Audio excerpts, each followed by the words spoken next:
Ketemu lagi dengan saya, Siti Sofiatul Nikmah, NIM 2018-53145, dari Prodi Sistem Informasi Universitas Muria Kudus. Pada kesempatan kali ini, saya akan mempresentasikan kembali materi-materi tentang audit sistem informasi. Nah, pada kali ini saya akan mempresentasikan ulang tentang materi pengendalian sistem informasi. Oke, langsung saja pada pokok pembahasannya. Nah, di sini ada overview. Pada overview, di sini ada perusahaan dengan beberapa divisi. Dan salah satunya di sini ada divisi IT. Divisi IT ini berfungsi atau bertugas untuk mengembangkan sistem informasi, mendevelopment atau mengcoding program sistem, lalu juga hingga mengaudit sistem informasi. Lalu, apakah divisi IT itu bisa membantu meningkatkan kinerja perusahaan? Jadi kita lihat dari proses audit IT yang beroutput ada nilai maturity level 1 sampai level 5, juga ada rekomendasi. Di sini divisi IT itu dapat memberikan rekomendasi ke perusahaan bagian-bagian mana saja yang harus diperbaiki, karena perusahaan itu menggunakan suatu sistem informasi yang kompleks seperti sistem informasi manajemen, sistem informasi akuntansi, DSS, dan lain-lain. Lalu pada proses audit IT itu hasilnya ada continuous improvement yang bertujuan untuk perkembangan perusahaan menuju ke yang lebih baik, baik dari sisi pengadaan bahan, sisi produksi, sisi produk hasil sampai ke penjualan dan retur barang. Selanjutnya di sini ada COBIT framework. Jadi pada presentasi video yang kemarin udah saya sebutkan juga ada COBIT framework, yaitu terdiri dari IT resource, IT process, business requirement. Dan pada IT resource ini terdiri dari beberapa SWOT, yaitu ada data, information system, teknologi, fasilitas, human resource. Nah, yang di IT process itu ada plan dan organize, atau perencanaan dan organisasi. Ada juga pengadaan, ada delivery dan support, ada monitor dan evaluasi. Dan yang terakhir itu ada business requirement, atau disebut juga dengan kebutuhan bisnis atau komponen-komponen bisnis yang harus dikelola dalam perusahaan. Itu harus terdiri dari efektivitas, efisien, rahasia, dan integritas.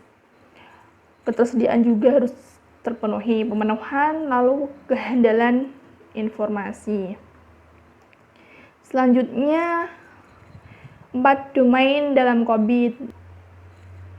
Nah, keempat domain tersebut, yang pertama ada planning dan organisasi, lalu ada acquisition dan implementation, lalu ada delivery dan support, dan yang terakhir ada monitor dan evaluasi. Jadi keempat domain ini pada akhirnya akan bertuju kepada monitoring dan evaluasi. Oke, next ada pengendalian sistem informasi transaksi keuangan. Maksudnya apa sih itu? Nah, di sini itu pengendalian sistem informasi transaksi keuangan itu berhubungan dengan sistem informasi akuntansi. Bagaimana transaksi keuangan ini dikontrol atau dikendalikan, apakah ini menguntungkan bagi perusahaan ataukah tidak. Lalu tujuannya di sini yaitu agar dapat dievaluasi bagian-bagian mana yang melemahkan dari sisi finansial tersebut. Yang selanjutnya ada sistem informasi transaksi keuangan.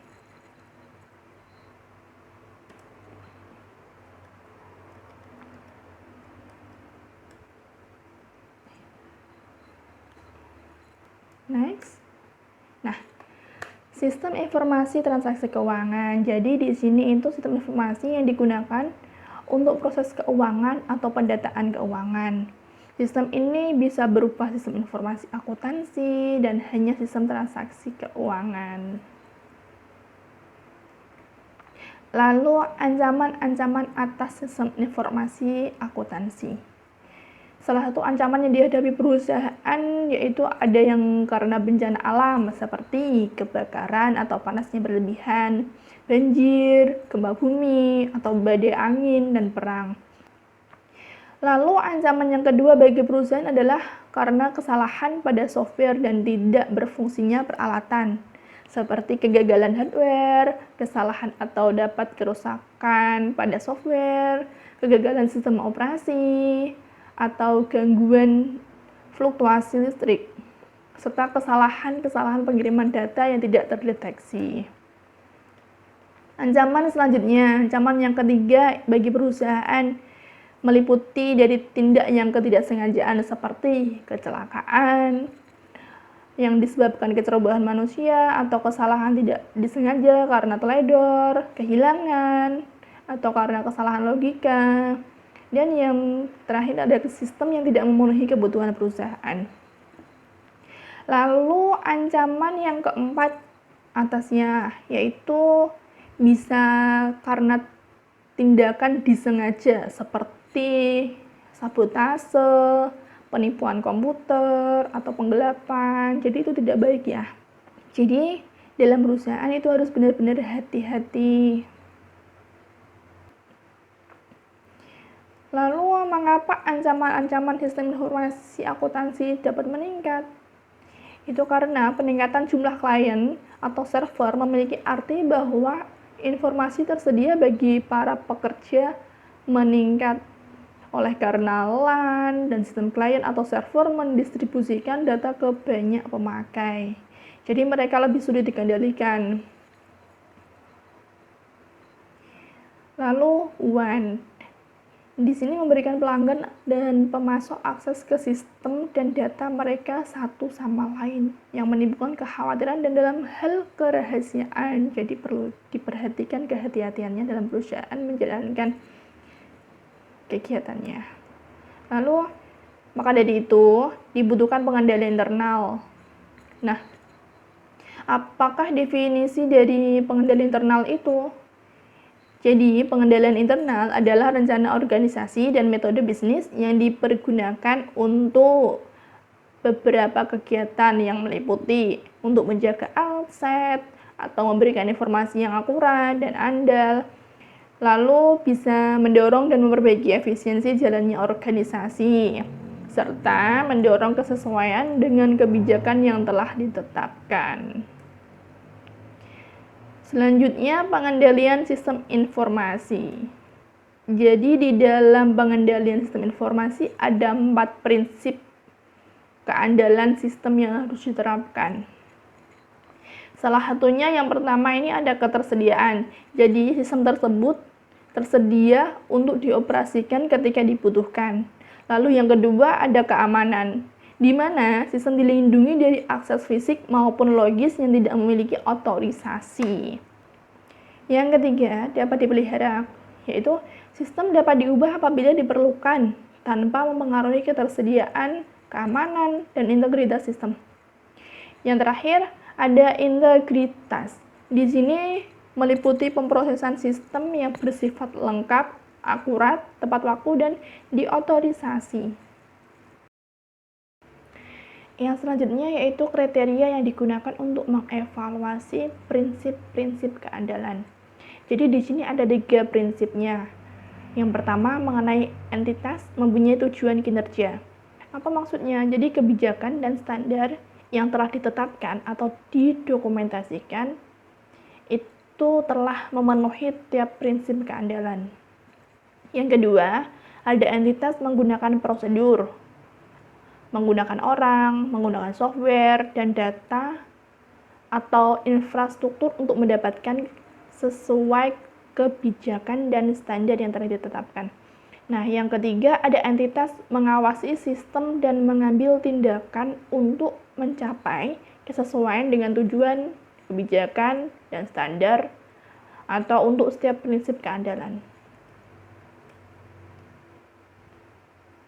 Pengendalian yang berhubungan dengan beberapa prinsip keandalan itu meliputi 3 faktor. Yang pertama ada perencanaan strategis dan penganggaran.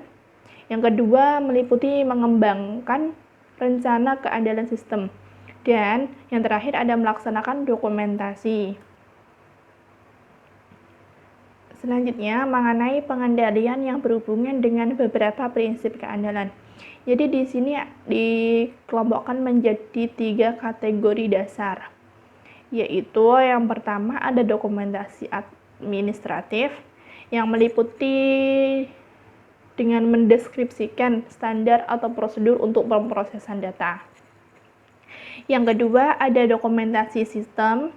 Di sini itu mengenai deskripsi mengenai setiap sistem aplikasi dan fungsi untuk memprosesannya. Dan yang terakhir ada dokumentasi operasional yang meliputi mendeskripsikan hal apa yang dibutuhkan untuk menjalankan sebuah program. Ketersediaan di sini itu meliputi beberapa faktor atau beberapa hal yang harus diperhatikan, yaitu ada meminimalkan waktu atau kegagalan, pemeliharaan untuk pencegahan, sistem pasokan tenaga listrik yang stabil. Dan ada batas toleransi kesalahan juga, ada pemulihan dari bencana, lalu meminimalkan gangguan, kerusakan, dan kerugian, serta juga harus memberikan cara alternatif memproses informasi untuk sementara waktu. Lalu meneruskan jalannya operasi normal sesegera mungkin. Nah, ini ada juga ketersediaan selanjutnya, yaitu melatih dan memperkenalkan personil dengan operasi perusahaan, memprioritaskan proses pemulihan, ada jaminan, data dan file program cadangan, meliputi pengamanan elektronis, lalu proses rekonstruksi bertingkat, ada juga prosedur pengulangan dan penugasan khusus, lalu fasilitas cadangan komputer dan telekomunikasi, ada uji dan revisi periodik, dan dokumentasi yang lengkap. Selanjutnya mengenai mengembangkan rencana keamanan. Dalam mengembangkan dan memperbarui keandalan yang komprehensif, yaitu salah satu pengendalian penting yang dapat diidentifikasi oleh perusahaan. Salah satunya seperti pertanyaannya adalah apa yang dibutuhkan. Kita juga harus tahu apa yang kita butuhkan dalam mengembangkan rencana keamanan tersebut. Lalu, siapa yang dapat mengakses informasi tersebut? Kita juga harus mempersiapkannya, kita harus juga memikirkannya nanti siapa-siapa aja yang bakal dapat mengakses informasi tersebut. Selanjutnya ada kapan mereka membutuhkan. Nah, dalam mengembangkan rencana keamanan, kita juga harus memperkirakan kapan. Jadi menentukan kira-kira kapan mereka yang membutuhkan. Apakah jangka panjang atau jangka pendek. Lalu ada pada sistem yang mana informasi berada.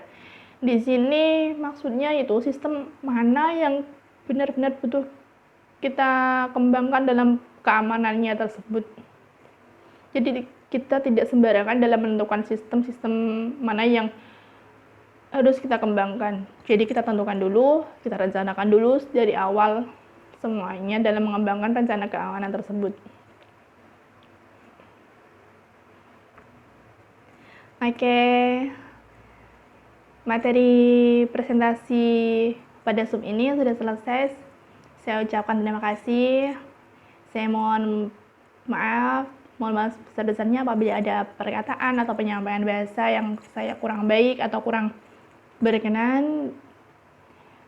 Mohon dimaklumi, semoga bermanfaat. Wassalamualaikum warahmatullahi wabarakatuh.